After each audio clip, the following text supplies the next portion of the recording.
খেলাফত মজলিসের মহাসচিব সাহেব বলবেন, কিন্তু প্রিয় সাংবাদিক বন্ধুগণ, আসসালামু আলাইকুম। আপনারা জানেন যে আমরা সবাই মিলে দীর্ঘ 16 বছরেরও বেশি এই অনির্বাচিত এবং একটা নিপীড়নকারী সরকারের বিরুদ্ধে আমরা লড়াই করছিলাম।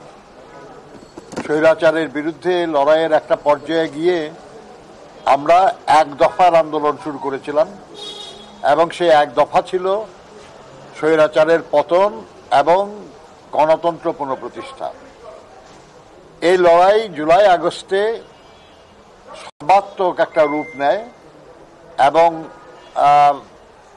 সরকার, স্বৈরাচারী সরকার ফ্যাসিবাদে পরিণত হয় এবং সেই ফ্যাসিবাদী সরকারের পতন ঘটে 5ই আগস্ট। ফ্যাসিবাদের সরকারের প্রধান পালিয়ে যান। এখন আন্দোলনের একটা পর্যায়ের সমাপ্তি হয়েছে, আমরা সফল হয়েছি আল্লাহর মেহেরবানিতে, কিন্তু গণতন্ত্র পুনঃপ্রতিষ্ঠার কাজ এখনো অবশিষ্ট রয়েছে। এই অবস্থায় আমরা যারা দীর্ঘদিন আমাদের আন্দোলনের সাথী ছিলেন, আমরা একসাথে জোটবদ্ধভাবে আন্দোলন করেছি, যুগপৎ আন্দোলন করেছি এবং এই ফ্যাসিবাদ পতনে ইসলামিক দলগুলির মধ্যে যারা অত্যন্ত সক্রিয় ছিলেন তার মধ্যে অন্যতম বাংলাদেশ খেলাফত মজলিস। সেই খেলাফত মজলিসের মাননীয় আমির মহাসচিব সহ সিনিয়র নেতৃবৃন্দ এসেছিলেন।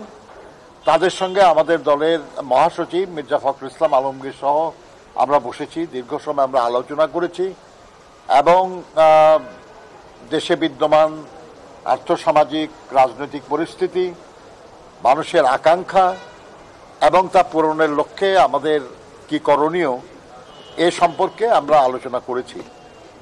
আমরা কখনোই আমাদের খুব একটা দ্বিমত কখনো না, আমরা একসাথে একমত হয়েই আন্দোলন করেছি বহু বছর ধরে। কাজেই এখনো আজকে যে আলোচনা করেছি আমরা, এই আলোচনায় আমাদের